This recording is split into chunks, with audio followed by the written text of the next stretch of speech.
Hello guys! Welcome to my channel. So, ang content natin ngayon ay about dito syempre sa Chaos Castle. So, marami ditong napapalanunan, iba't iba, no? Pwede tayong makakuha automatically kapag nag-join tayo dito. Ang reward dito skill shards na magagamit natin sa pag-craft ng ating mga skills. At syempre, may quartz tayong makukuha rin dito. So, pwede din natin itong salvage para makakuha din tayo ng mas marami pang skill shards. 15 agad yon. Tapos makakuha rin din tayo dito ng mga orbs or ibang mga skills na crafted na pwede nating ibenta doon sa ibang mga players, or pwede rin naman natin siyang gamitin. So yun na nga, nagsimula na yung Chaos Castle. So ang ginagawa ko lang dito guys, wala tong buff, no, kasi yung mga kasama ko dito may mga buff. Ang ginagawa lang natin, takbo lang tayo ng takbo. So minsan nag-hit para madagdagan lang yung natin, yung ating combo, para if ever magkaroon ng kalaban na medyo palaban, makakasabay na agad tayo. So takbo lang tayo dito.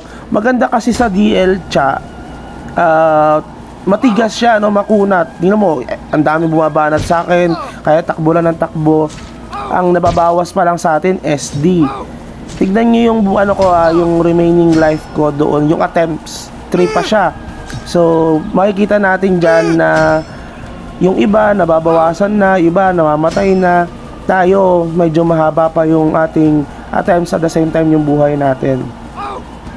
So ikot-ikot lang tayo, para ang goal lang naman kasi natin dyan manalo, no? Hindi naman paramihan na kung ilan ang napatay mo dyan or kung ilan ang napabagsak mo dyan sa Chaos Castle. Ang pinaka goal natin dyan or objectives natin dyan manalo tayo kung sino yung magra-rank number 1. So yan, takbo lang. Kaya malaking factor talaga na pataasin natin yung SD regen natin. Sa master talent natin, meron doong option na pinapataas yung SD natin.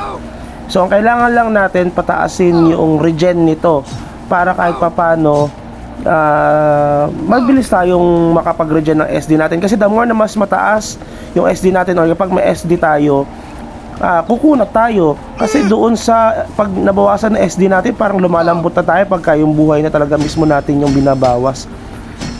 Ang lakas nung bumawas sa akin kanina, naubos yung buhay ko. Siguro DK yun, o kaya Xiaomi. Pag Xiaomi kasi, ang lakas bumawas eh. No, 11,000, no?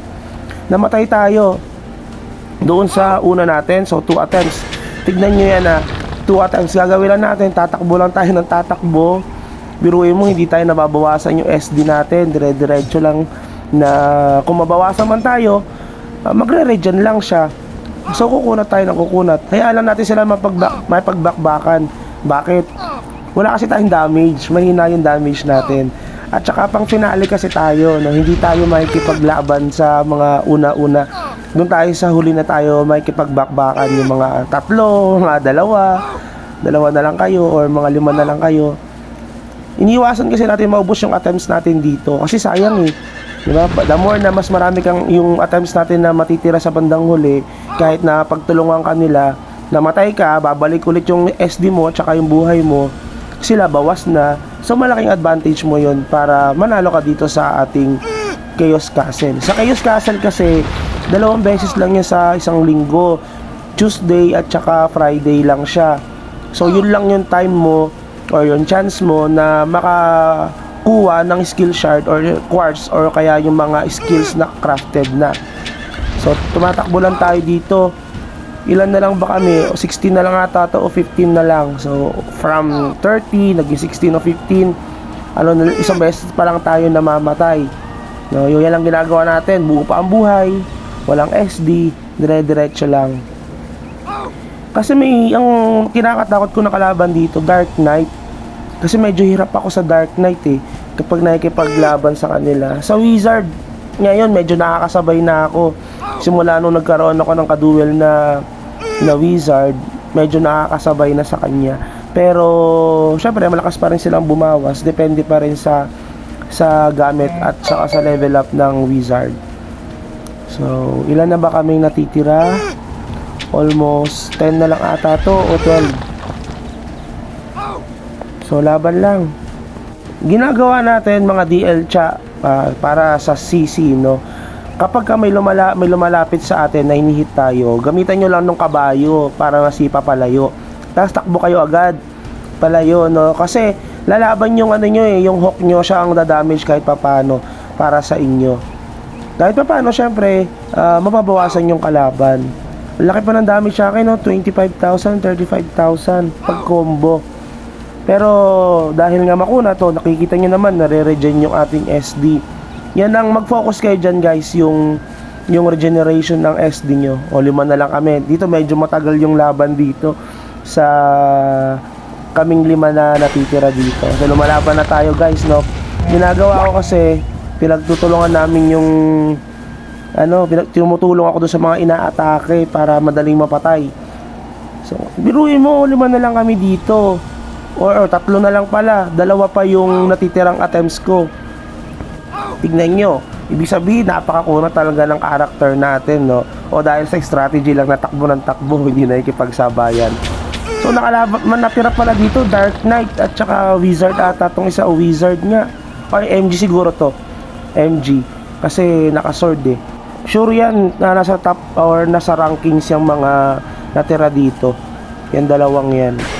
Gusto ko sanang unahin itong Dark Knight kasi mahirap talaga tong kalaban eh, kaso hindi lumalaban yung MG. Mas gusto niyang labanan ako eh. So dahil ganun ginagawa niya, edi siya mabanatan natin, no?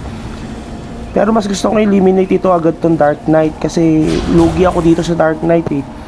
Lalo kung ito ay yung top 1 ng Dark Knight. Medyo dikit kasi kami ng ranking nito.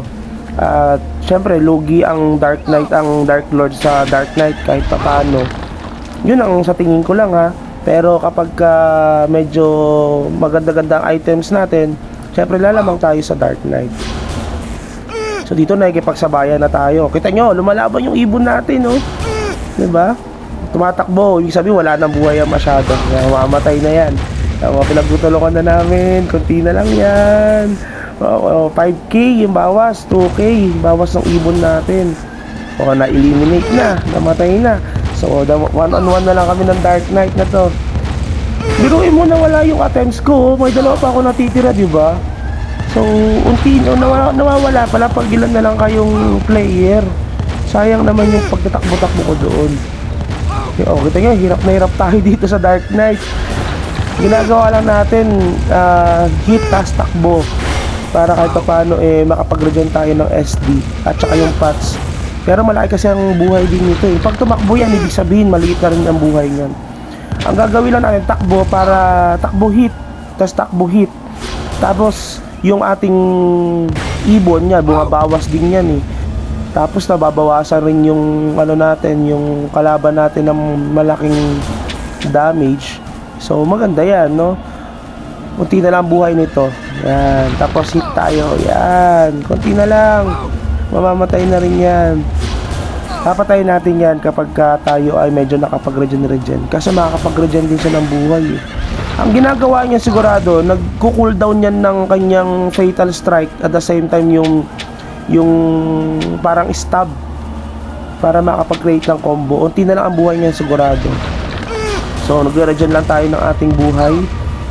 Tsaka yung SD kasi importante yun. Feeling ko lamang ako sa SD regen, no? Kasi nung BK ako, yan ang pinataas ko eh. Kaya hindi na siya nagalaw, yung SD regen. Pero kailangan natin yan, yung SD regen. It's just so happen na nauna yan sa BK ko. So maganda na dagdag sa atin yan. Yan na, tapusin na natin siguro ito. Medyo tumatagal na ang laban. At napag-ipon na tayo ng yan, di ba? Panalo na. Ibig sabihin, number 1 tayo. Isang beses lang tayo nakapatay. So yun lang guys, have a good day. Bye bye.